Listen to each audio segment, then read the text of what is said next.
Admiral Sarah Chen stood at the observation deck of Lunar Station, watching Earth turn slowly beneath the stars.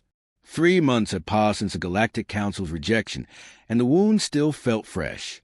She could still hear Ambassador Kethvar's words echoing in her mind. Humanity lacks the emotional maturity for galactic citizenship. Your species' history of violence and territorial expansion makes you unsuitable for peaceful coexistence. The irony wasn't lost on her. The same council that preached peace had systematically excluded dozens of species from their ranks, leaving entire sectors of the galaxy to fend for themselves. They spoke of harmony while maintaining their monopoly on advanced technology, trade routes, and diplomatic recognition. "Admiral, the morning briefing is ready," came the voice of Captain Marcus Webb, her aide-de-camp. His usually steady demeanor carried an undercurrent of excitement that had become common among Earth's military leadership lately. The briefing room buzzed with nervous energy. Representatives from every major Earth nation sat alongside military commanders, scientists, and industrial leaders. At the head of the table, Secretary General Elena Vasquez looked older than her 60 years, but her eyes burned with determination. "Ladies and gentlemen," Vasquez began, "3 months ago, we sought membership in a club that didn't want us. Today, we discuss building our own." She activated the holographic display, showing a 3-dimensional map of local space. The Council controls roughly 40% of known galactic territory. The remaining 60% consists of independent worlds, overlooked systems, and species they deem unworthy of membership. Dr. James Harrison, Earth's leading xenobiologist, leaned forward. "Our preliminary surveys have identified 17 species in the outer sectors who've been rejected by the Council for various reasons. The Kethri were deemed too aggressive despite being skilled engineers. The Zephyrians were called economically unstable even though they control 3 of the richest mining systems in their region." Admiral Chen studied the data streaming across her tablet. "What about the Vrak Collective? They've been at odds with the Council for decades." "Exactly our point," Vasquez replied. "The Vrak were founding members of the Council until they were expelled for expansionist tendencies. Sound familiar? They maintained their own confederation of 12 worlds and have significant military capabilities." The room fell silent as the implications sank in. They weren't just talking about building a fleet or establishing colonies. They were discussing the creation of a rival power structure that could challenge the Council's dominance. General Patricia Knox, head of Earth's Unified Defense Command, spoke up. "The resources required would be enormous. We're talking about establishing diplomatic relations with dozens of species, setting up trade networks, building infrastructure across multiple star systems. It's unprecedented." "So was the Council formation 800 years ago," Vasquez countered. "The difference is we won't be building an exclusive club. We'll be creating something better, an alliance based on mutual respect and shared prosperity, not arbitrary standards of civilization." Admiral Chen found herself nodding. The Council made a critical error in their assessment of humanity. They saw our capacity for conflict but ignored our greatest strength, our ability to unite diverse groups under common cause. Earth's nations spent millennia at war before learning to cooperate. We understand both conflict and peace. Dr. Harrison pulled up genetic and cultural analyses. The rejected species share common traits with humanity. They are adaptable, resourceful, and often possess technologies or resources the Council desires but refuses to acknowledge. The Kethri's quantum engineering is decades ahead of Council standards. The Mortai have developed biological computers that could revolutionize medicine and computing. The Secretary General stood, her presence commanding the room's attention. 3 months ago, Ambassador Kethvar told us we were too primitive for their society. Today, I propose we show them exactly how primitive humanity can be, not through conquest or domination, but through something they've forgotten, the power of inclusion. She gestured to the star map, now highlighting potential alliance worlds in soft blue light. Project Genesis begins immediately. We'll start with diplomatic overtures to 3 key species, the Vrak Collective, the Kethri Engineers Guild, and the free worlds of Andromeda's Edge. Each represents a different aspect of what our alliance could become: military strength, technological innovation, and economic diversity. Admiral Chen felt a surge of pride mixed with apprehension. The Council won't ignore this. Once they realize what we're building, they'll try to stop us. Let them try, Vasquez replied. They had their chance to shape humanity's place in the galaxy. They chose exclusion over inclusion, judgment over understanding. Now we'll show them what they've awakened. Captain Webb was frantically taking notes. The logistics alone will require unprecedented coordination between civilian and military resources. We'll need new shipyards, communication networks, diplomatic protocols. Then we'll build them, the Secretary General said simply. Earth's industrial capacity increased threefold during our council application process. We have the infrastructure, the technology, and most importantly, the motivation. What we're proposing isn't just expansion, it's evolution. The meeting continued for hours, establishing preliminary timelines and resource allocations. As the participants filed out, Admiral Chen remained behind with the Secretary General.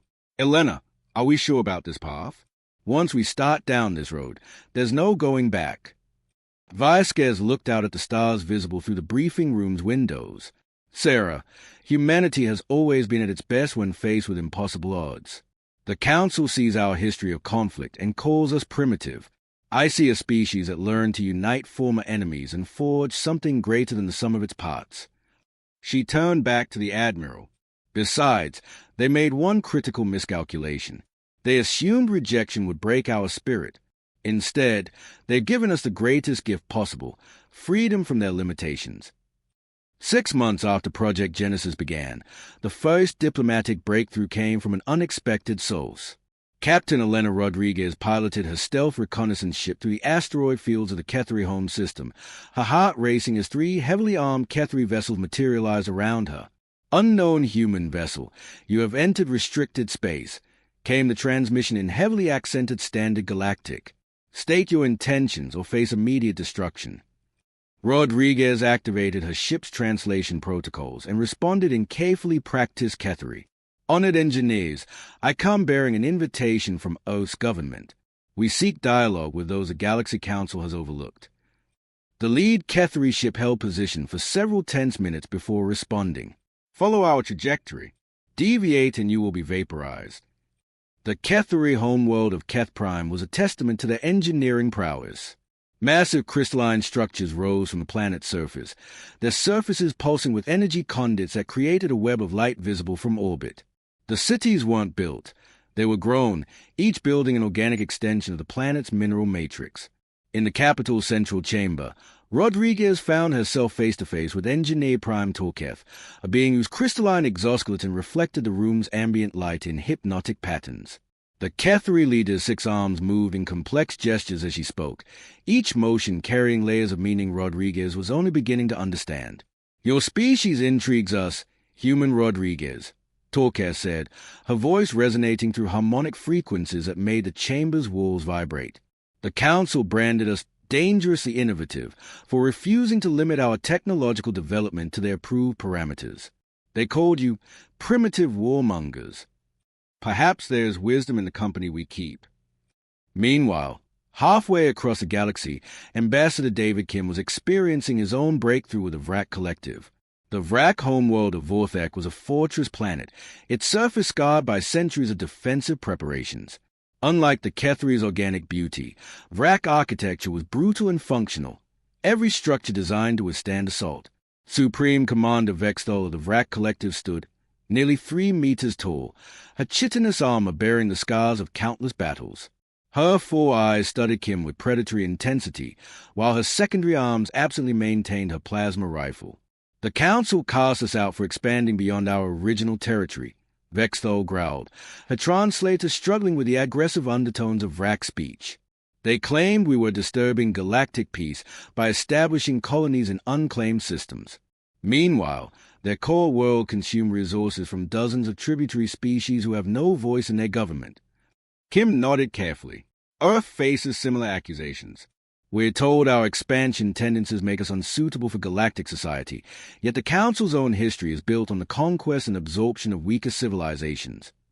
The Vrak commander's mandibles clicked in what Kim had learned was their equivalent of laughter. At least they're consistent in their hypocrisy. Your proposal interests us, Ambassador Kim. The Collective has maintained military superiority in our region through strength and direct action. but we lack the diplomatic finesse for broader alliance building. Your species appears to excel at uniting diverse groups. Back on Earth, the third prong of Genesis was unfolding in the industrial complexes of Luna and Mars. Dr. Jennifer Walsh, head of Earth's Xenotechnology Integration Division, worked alongside her team to reverse engineer and improve upon alien technologies acquired through careful diplomatic exchanges. The Kethri quantum matrices are unlike anything we've seen, she explained to Admiral Chen during their weekly progress review. They don't just manipulate matter at the quantum level. They seem to convince reality to restructure itself according to their engineering requirements. It's not technology, it's applied philosophy. The Admiral studied the holographic displays showing test results from the hybrid human Kethri drive systems. How soon before we can integrate this into our fleet designs? 6 months for prototypes, maybe 2 years for full deployment. But Admiral, this is just the beginning. Each species we align with brings unique capabilities. The Zephyrians have mastered gravitational manipulation. The Mortai have developed living computers that can adapt and evolve. We're not just building an alliance, we're creating a technological renaissance. On the diplomatic front, Secretary General Vasquez received her first formal response from the free worlds of Andromeda's Edge. The message arrived via quantum relay, transmitted across 300 light-years in a matter of hours. People of Earth, the message began. We are the Free Worlds Alliance, 17 independent systems united by our refusal to bow before the Council's arbitrary authority. Your Ambassador Chen's proposal has been reviewed by our governing assembly. We are intrigued by your concept of inclusive expansion. The message continued with detailed trade proposals and mutual defense agreements. The free world controlled some of the galaxy's most valuable rare element deposits, but lacked the military strength to protect their shipping lane from raiders and council interference. They are offering us exclusive access to their quantum crystalline deposits in exchange for fleet protection, Vasquez explained to her cabinet. These crystals are essential for faster-than-light communication across galactic distances. The Council has been trying to monopolize the supply for decades. Defense Secretary Morrison leaned forward. What are the military implications?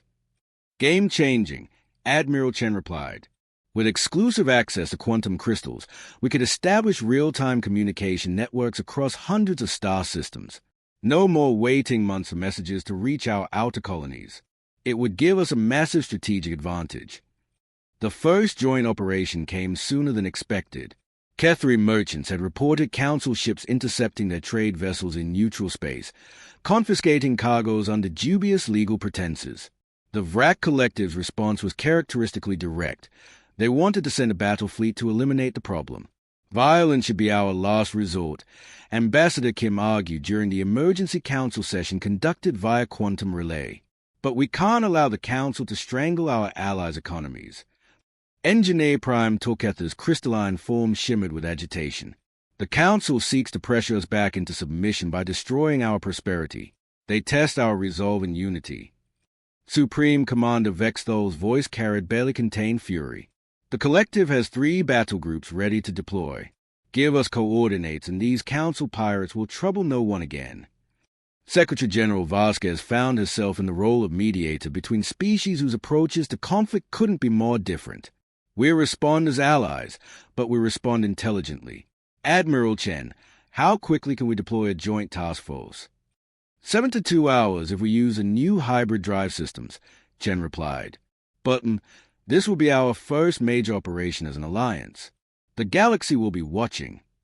Vasquez nodded gravely. Then we better make sure they see something that changes their understanding of what we represent. This isn't just about protecting Kethri merchants. It's about establishing the principles our alliance stands for. The joint task force assembled at the edge of the neutral zone consisted of vessels that had never operated together before. Admiral Chen commanded from the newly commissioned EAS Defiance, Earth's first ship incorporating Kethri quantum engineering. Its hull seemed to shimmer with contained energy, while its weapon systems integrated Vrak plasma technology with human targeting computers. Beside her flew engineer Captain Zaketh in the crystalline beauty of the Kethri vessel harmonic resonance, its organic curves pulsing with bioluminescent patterns that served as both communication and weapon charging indicators. The Vrak contribution was the battlecruiser Inevitable Victory, a fortress of angular armor plates and weapon emplacements that broadcast lethal intent with every line of its design. Contact established with Kethari merchant vessels, reported Lieutenant Commander Sarah Park from the communication station. They are being held at Coordinate 7 Alpha 9 by 3 Council heavy cruisers. The Council ships are claiming authority under Anti-Piracy Statute 447. Admiral Chen studied the tactical display, a statute that only applies to Council member vessels in Council-protected space. We're in the neutral zone, and the Kethari aren't Council members. She opened the channel to her allies. Zarkath, what's the cargo manifest on those merchant ships? The Kethari captain's harmonic voice carried undertones of barely controlled anger. Quantum processing matrices bound for the free worlds. Medical supplies and atmospheric processes for 3 independent colonies. Nothing that threatens Council security, but everything that demonstrates our technological capabilities they fear to acknowledge. Supreme Commander Vexthol's voice cut through the channel like a blade. Admiral Chen, request permission to engage immediately. The Council shows contempt for neutral space and allied commerce. Response should be swift and decisive. Chen appreciated the Vrak directness, but Earth's diplomatic training ran deeper. Negative, Commander. We try communication first. If the Council wants to claim legal authority, they'll have to explain it publicly. She signaled her communications officer. Open a channel to the Council vessels. Full broadcast on all standard frequencies. The response came from Council Battle Group Commander Thexmore, whose species Chen didn't immediately recognize. The alien's face was a collection of crystalline facets that refracted light in unsettling patterns. Unknown vessels, you are interfering with legitimate Council enforcement actions. Withdraw immediately or face the consequences of your aggression. Admiral Chen allowed herself a cold smile. Commander Thexmore, this is Admiral Sarah Chen of the Earth Defense Force, commanding officer of the Joint Task Force representing the New Alliance. You are conducting hostile actions against our allies in neutral space. By what authority do you claim jurisdiction here? The delay in response told Chen everything she needed to know. The Council commander was consulting with superiors, probably frantically trying to determine how to handle this unprecedented situation. The Galactic Council maintains responsibility for preventing the spread of dangerous technologies to an authorized species, came the eventual reply. These vessels carry materials that could destabilize regional security. Engineer Captain Zarkatha's harmonic frequencies shifted to what Chen had learned indicated sardonic amusement. Commander Thexmore, the dangerous technologies you reference are medical supplies and atmospheric processes. Unless the Council now considers life-saving equipment a threat to galactic stability. The tactical situation was escalating rapidly. Chen's sensors showed the Council ships charging weapons and moving into attack formation. More concerning, her long-range scanners detected additional Council vessels approaching from 3 different vectors. Lieutenant Commander Park reported quietly, "We're being surrounded. 12 additional Council ships incoming. Estimated arrival in 40 minutes. Chen opened a private channel to her allied commanders. Analysis: they are forcing us into a position where we either back down publicly or engage superior force. Classic Council intimidation tactics. The collective does not retreat from inferior opponents. Vexthal declared, "Our weapons can eliminate their forward ships before reinforcements arrive." "And start a full-scale war," Chen replied. "We need a third option." She studied the tactical display, her mind racing through possibilities. "Zarkath, your harmonic resonance has the most advanced sensor suite. Can you get detailed scans of those merchant ships?" "Affirmative. Scanning now." A pause filled with electronic harmonics. "Admiral, I'm detecting something unexpected. The merchant vessels show signs of recent weapon impacts. Hull scoring consistent with Council plasma weaponry." Chen felt pieces clicking into place. They've already been attacked once. This is an enforcement. It's harassment designed to force Kethari merchants to seek Council protection. She opened the general broadcast channel again. "Commander Thexmore, our scans indicate these merchant vessels have been previously attacked by Council weapons. Are you investigating crimes against Kethari commerce, or are you responsible for them?" The silence that followed lasted nearly 30 seconds, an eternity in a tactical situation. When the Council commander finally responded, his tone had shifted to barely contained hostility. Your interference with legitimate Council operations constitutes an act of aggression. Withdraw immediately or face the full force of Council justice. Admiral Chen looked at her allied commanders on the tactical display. Zarkatha's crystalline features showed patterns Chen had learned indicated determination mixed with anticipation. Vexthol's battle-scarred armor seemed to gleam with aggressive readiness. New Alliance vessels, Chen announced. We are going to demonstrate the difference between our alliance and the Council. We protect commerce. We don't threaten it. All vessels adopt defensive formation around the Kethri merchants. We escort them to their destination. The Council commander's response was swift and predictable. You are now interfering with lawful Council enforcement. We will use all necessary force to complete our mission. Then you fire the first shot, Chen replied evenly, and let the galaxy see who the real aggressors are. What followed was a tense ballet of military maneuvering. The joint task force arranged itself around the Kethri merchants, creating an escort formation that was simultaneously protective and non-threatening. The Council ships maintained their positions, weapons charged but not firing. The standoff continued for 23 minutes until the Council reinforcements arrived. 15 ships now surrounded the Alliance formation, their combined firepower overwhelming. Chen found herself facing the first major test of the Alliance's resolve. Admiral, came a private transmission from Vexthol. The collective appreciates tactical patience, but we are now seriously outnumbered. Recommend immediate withdrawal while escape routes remain open. Instead, Chen opened a channel to Earth's deep space communication array. Priority transmission to all listening posts, news networks, and diplomatic channels. Broadcasting tactical situation and Council communications logs on all frequencies. Within minutes, the confrontation was being watched across dozens of star systems. Independent worlds, neutral species, and even Council member populations could observe the standoff in real time. Commander Thexmore, Chen announced, the galaxy is watching. Show them what Council justice looks like. The psychological pressure proved decisive. With their actions under scrutiny from across known space, the Council commander faced an impossible choice: retreat and appear weak, or attack first and be branded as aggressors on galactic media. Council vessels, Thexmore finally announced, are withdrawing to continue enforcement operations elsewhere.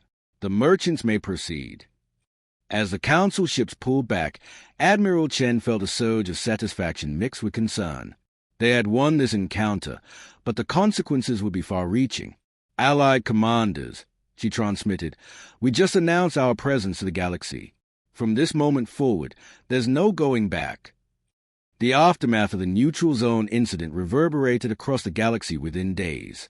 Independent news networks broadcast footage of Council ships retreating from the New Alliance Task Force, while diplomatic channels buzzed with speculation about humanity's growing coalition of outcasts and rejected species.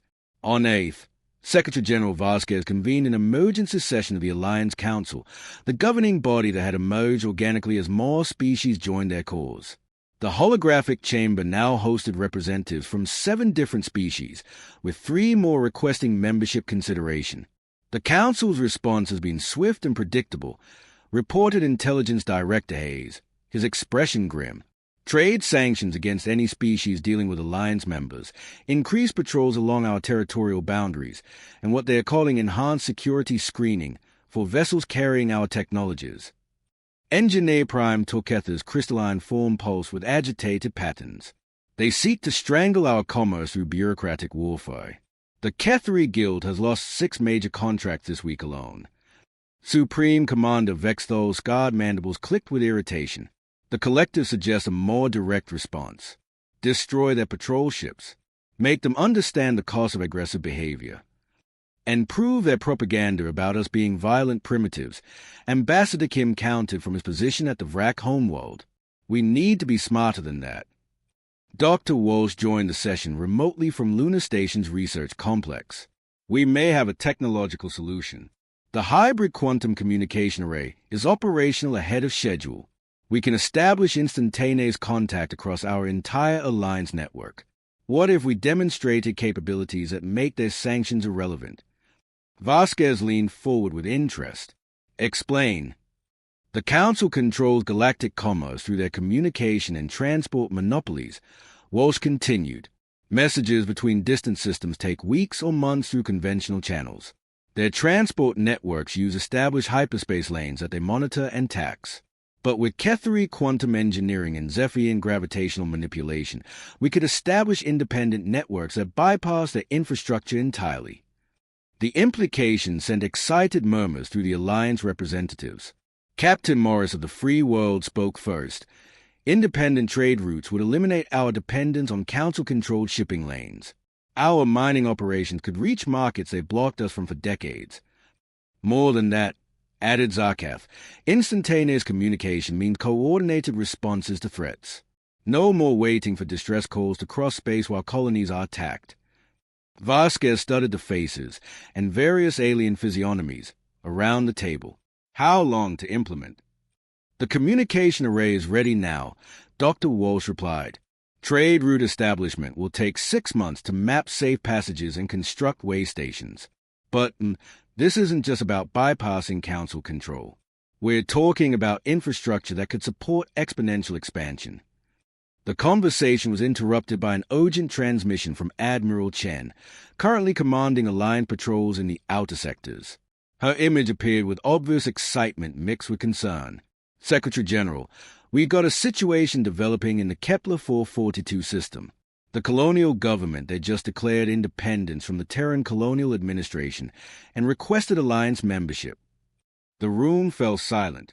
Kepler 442 was one of humanity's most successful colony worlds, with over 2 million inhabitants and significant industrial capacity. Its declaration represented the first instance of an existing human settlement choosing the Alliance over Earth's traditional government. What are their stated reasons? Vasquez asked carefully. Governor Martinez says Earth's traditional policies are too restrictive. They want access to Alliance technologies and the freedom to develop relationships with non-human species. They're not alone. I'm receiving similar inquiries from 4 other human colonies. The magnitude of what they had unleashed was becoming clear. The Alliance wasn't just a coalition of rejected alien species. It was becoming an alternative vision for civilization that appealed even to humanity's own children. Dr. Harrison, participating from Earth's Xenobiological Research Center, raised a critical point. We're at a crossroads. Accept these colonies, and we risk being branded as rebels against legitimate human authority. Reject them, and we betray the inclusive principles we proclaimed. The collective suggests accepting all who seek membership based on merit. Vexthal declared, strength comes from unity of purpose, not unity of origin. Torkether's harmonic frequencies conveyed thoughtful consideration. The Ketheri Guild agrees, but wisdom suggests careful evaluation. We build alliance for mutual prosperity, not to fragment existing societies unnecessarily. The debate continued for hours, with each species bringing different perspectives on expansion, membership criteria, and the political implications of accepting human defectors from Earth's authority. Finally, Vasquez called for quiet. We established this alliance on principles of inclusion and mutual respect, she said. We cannot betray those principles based on fear of political consequences. However, we also won't destabilize existing governments without careful consideration. She activated the chamber's main display, showing a detailed proposal that had apparently been prepared in advance. I propose formal membership requirements, democratic governance, commitment to mutual defense, acceptance of Alliance Charter regarding species equality, and economic integration standards. Any world or species meeting these criteria may apply regardless of their previous affiliations. The vote was unanimous, though some delegates expressed reservations about the long-term consequences. Within 24 hours, the Alliance's expansion accelerated beyond anyone's predictions. Kepler 442 was accepted as the 8th member world, followed rapidly by applications from 12 other human colonies, 6 independent alien settlements, and 2 entire species that had been tributary states under Council authority. The Council's response was immediate and harsh. Ambassador Kedvar, the same official who had rejected humanity's membership application, transmitted a formal denunciation that was broadcast across all diplomatic channels. The so-called New Alliance represents a dangerous precedent that threatens Galactic stability. His translated voice carried undertones of barely controlled fury. Humanity's creation of this illegal organization, combined with their recruitment of unstable and aggressive species, constitutes a clear threat to civilized society. The Council therefore declares the New Alliance a hostile entity and warns all legitimate governments against cooperation with these dangerous separatists. The declaration was followed by the deployment of Council battle fleets to positions surrounding Alliance territory.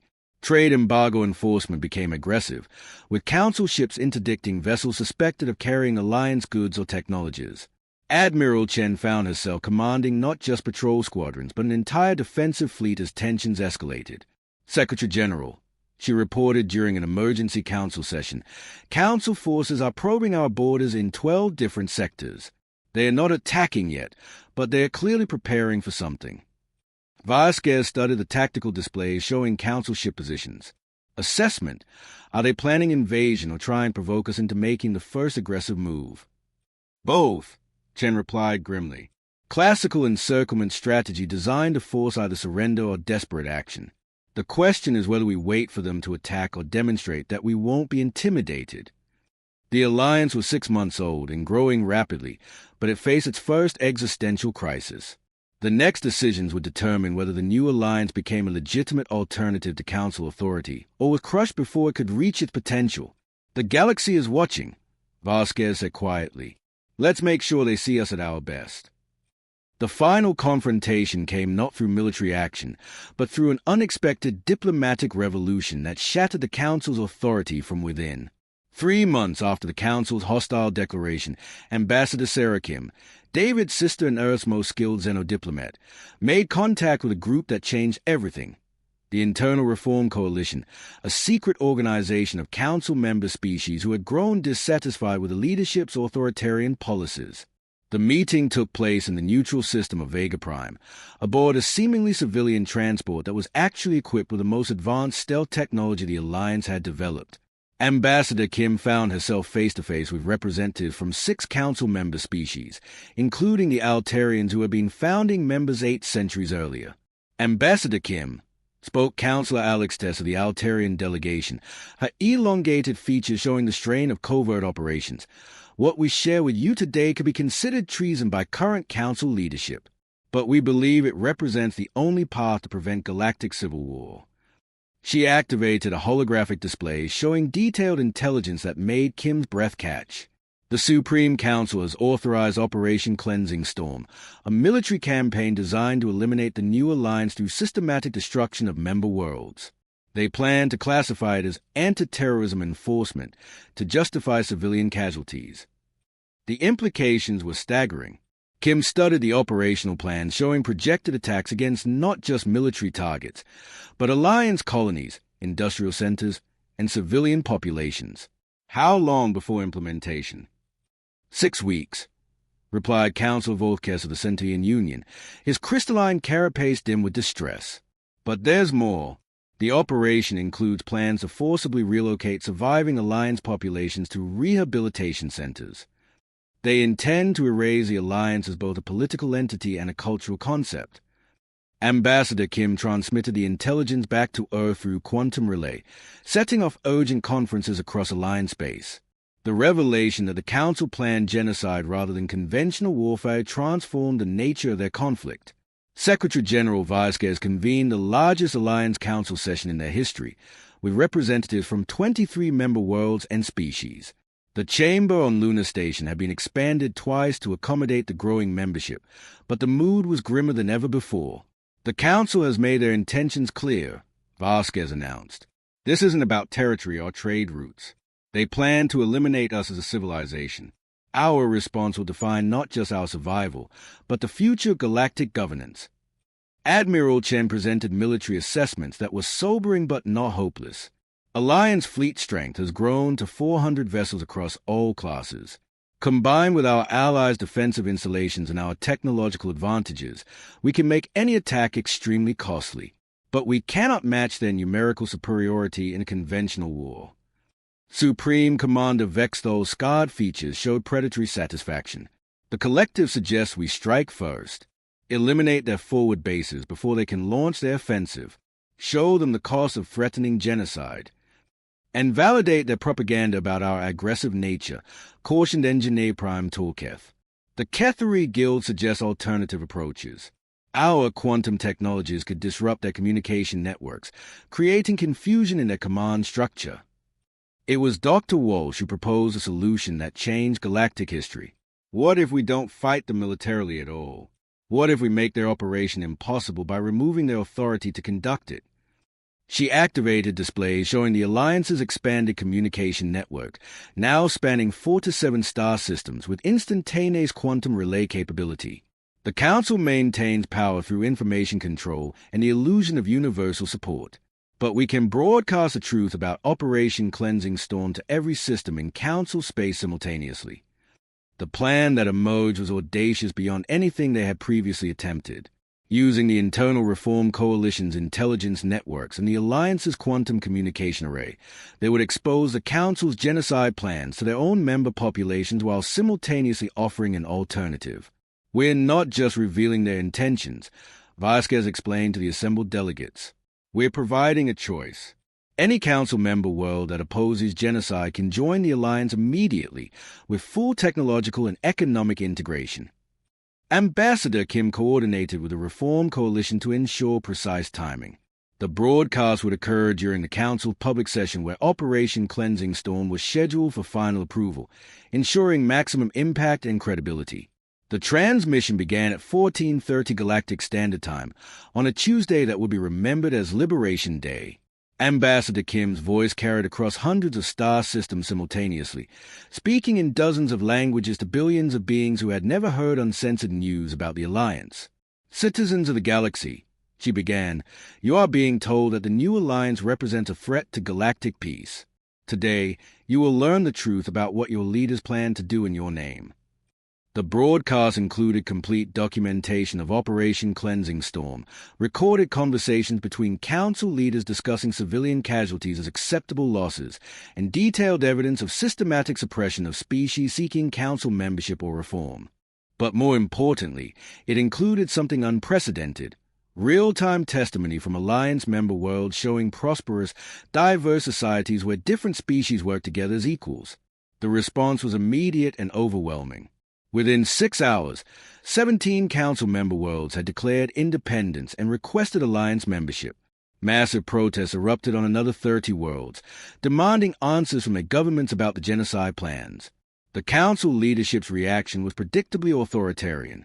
They declared martial law, attempted to jam the Alliance broadcasts, and ordered immediate implementation of Operation Cleansing Storm before opposition could organize further. It was too late.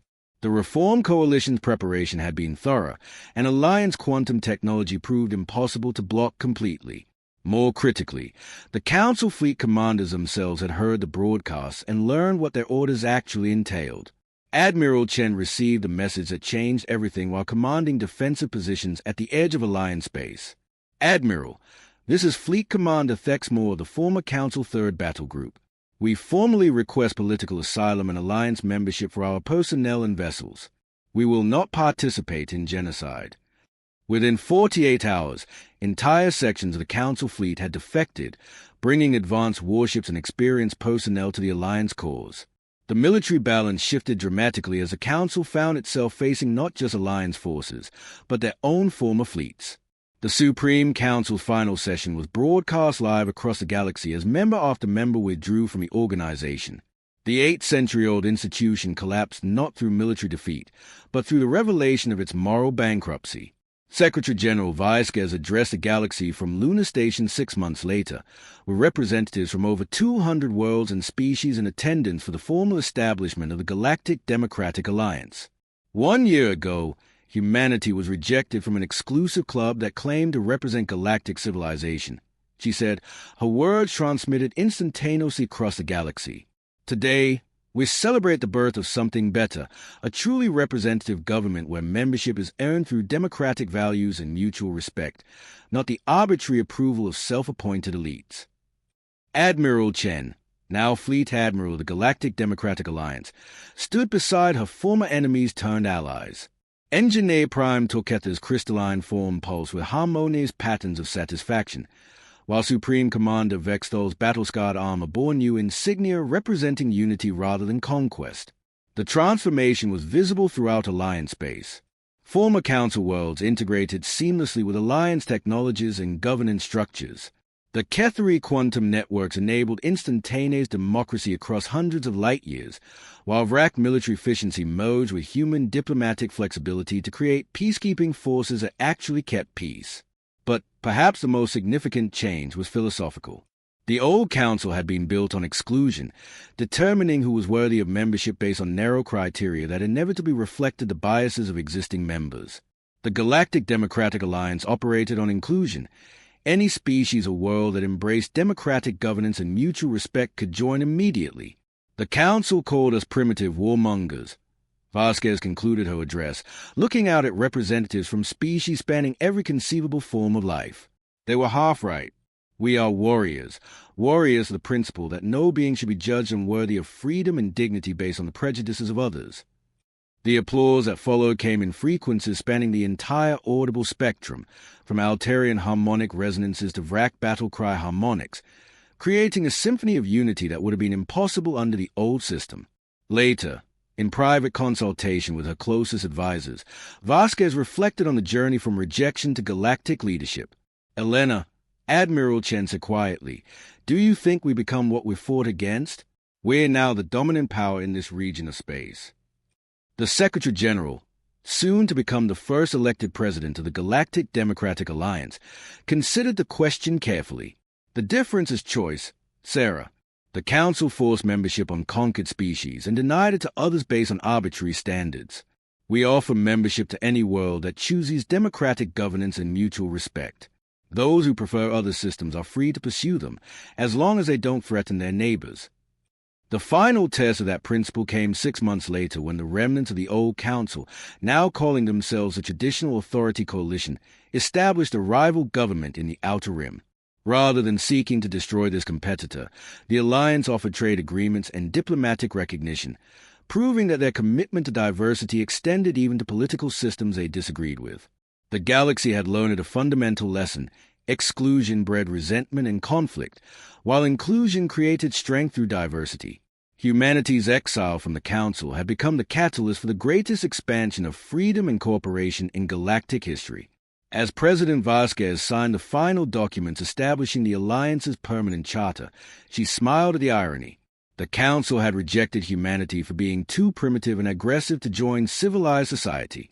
In response, Earth had built something better than civilization. They had created true democracy on a galactic scale. The exile had become an empire, but not through conquest. It had grown through the simple revolutionary idea that everyone deserved a seat at the table, regardless of what the existing powers thought they deserved. And in the end, that made all the difference.